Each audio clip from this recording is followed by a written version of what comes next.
It's like every time you turn on the TV or look at a magazine, it's, oh my God, this cake is so delicious.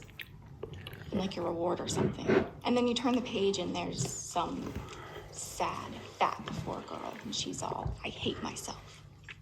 And then the thin after girl goes, I did this diet, now I'm happy and everyone loves me. What about the chocolate cake? It's like they're trying to drive us crazy. Society's to blame. The world is so unfair. I have to die. There's no point in blaming everybody. Live with it.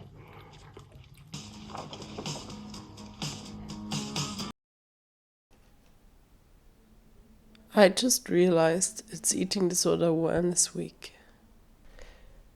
My name is Mango, and I've had an eating disorder for 8 years.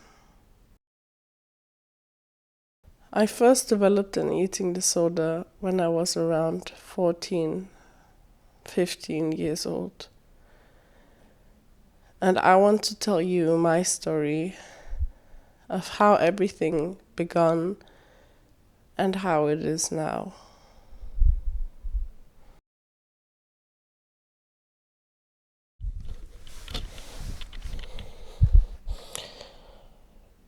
I first developed an eating disorder when I was 14, 15 years old.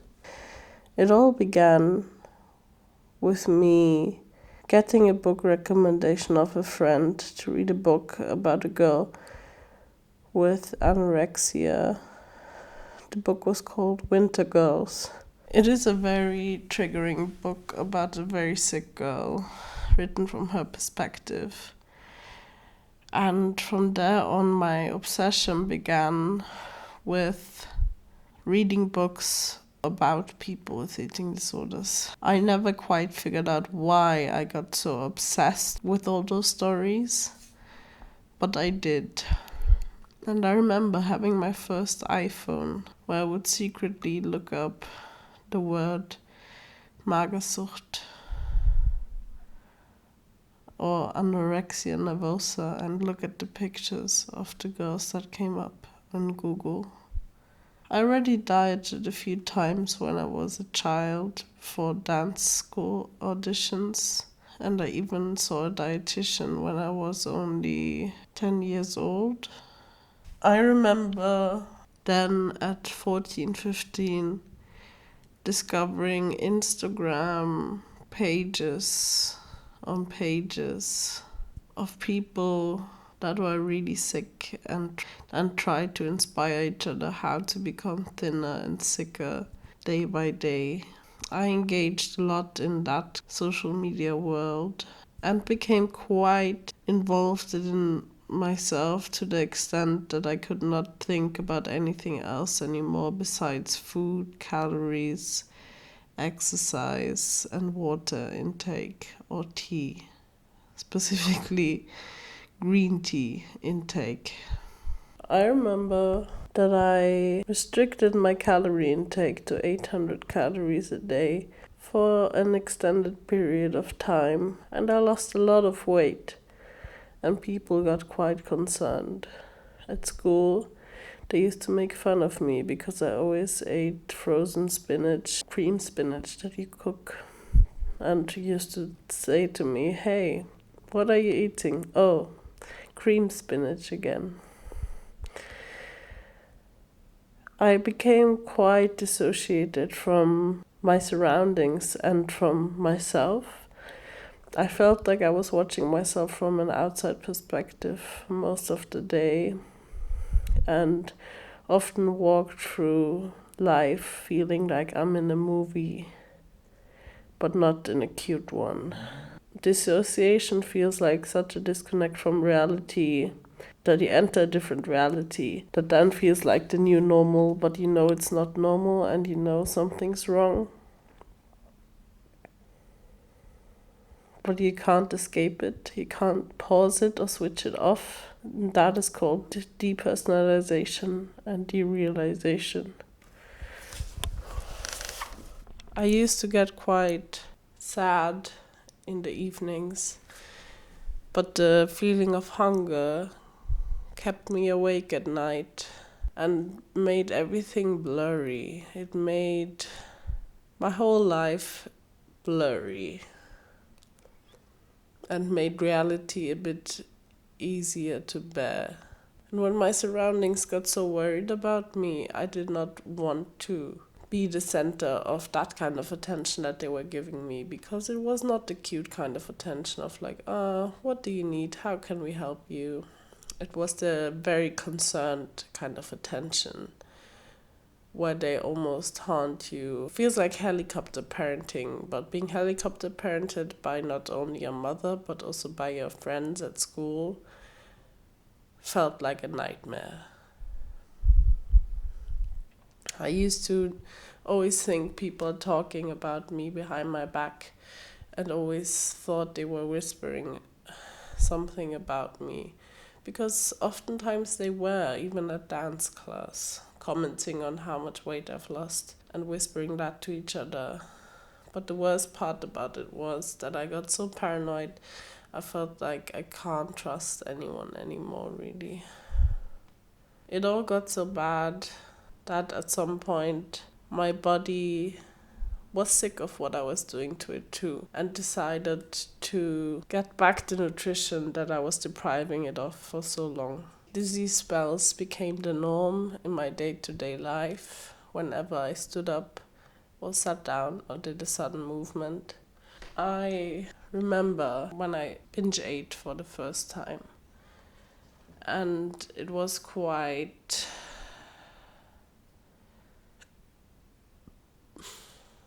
It was followed by, very soon after, my first attempt to make myself throw up what I had just consumed.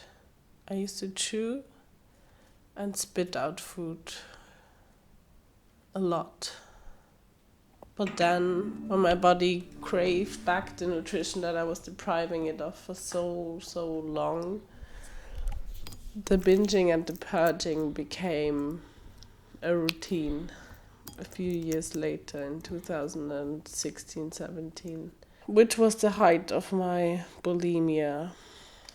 I binged and purged several times a day of the time when I first started and threw up everything I ate.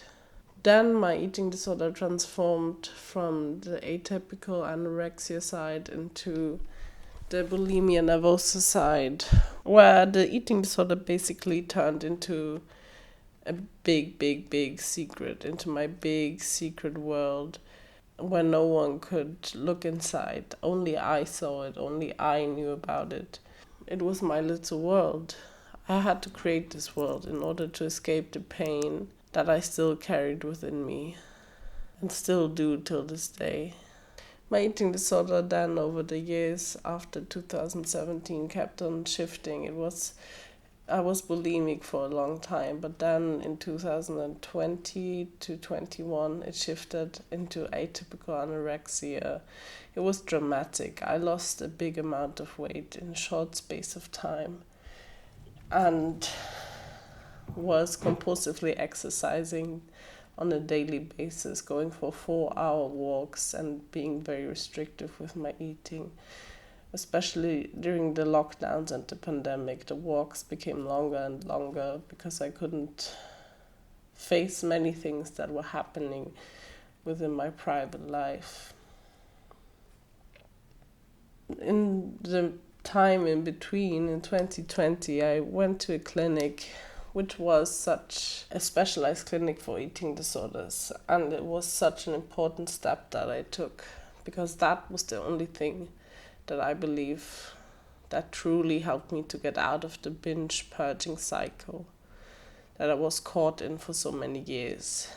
Basically, at that clinic, you were forced and almost like you got bullied if you didn't follow the rules, if you didn't follow the eating and food rules that they had there in terms of making people gain weight or get back to a healthy, regular habit of eating. And there out of fear, I complied by the rules and did what they said. Opened up in therapy, and I truly benefited from it, because all those years before that I thought no one can ever Get me out of this hell of a binge-purging cycle of bulimia.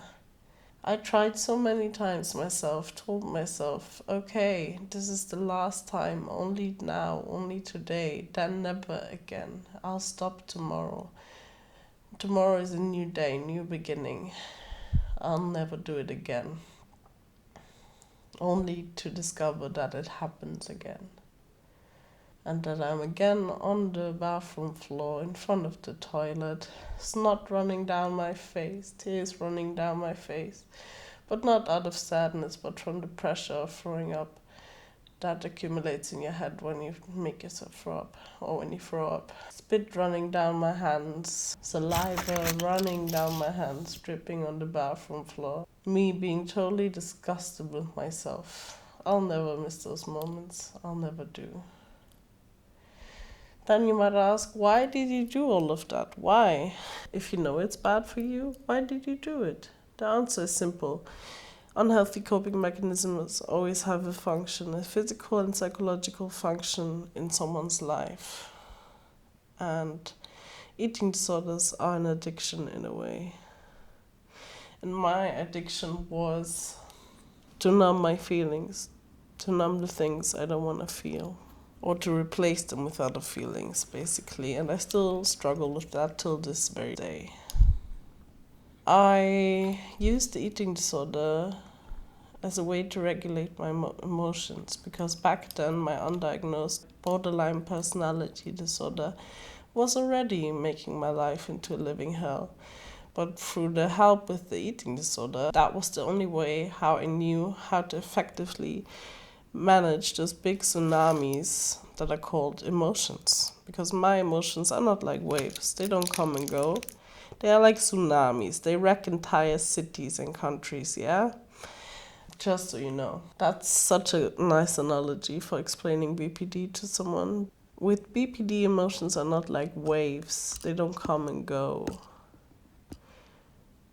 They don't build up and then slowly sink. With BPD, your emotions are like tsunamis. Massive, life-destroying and wrecking tsunamis that destroy everything that's left in your village.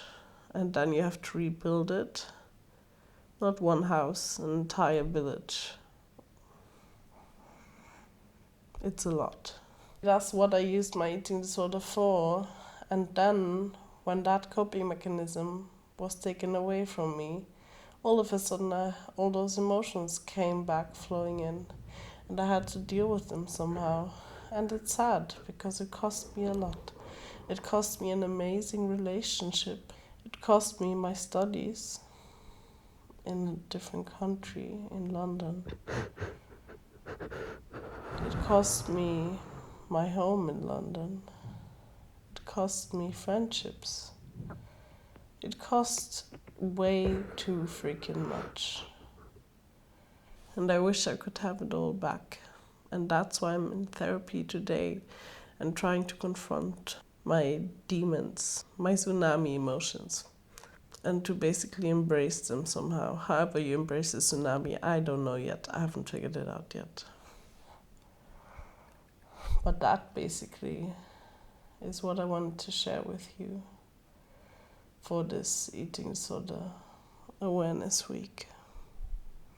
Be safe and give therapy a chance with the right therapist.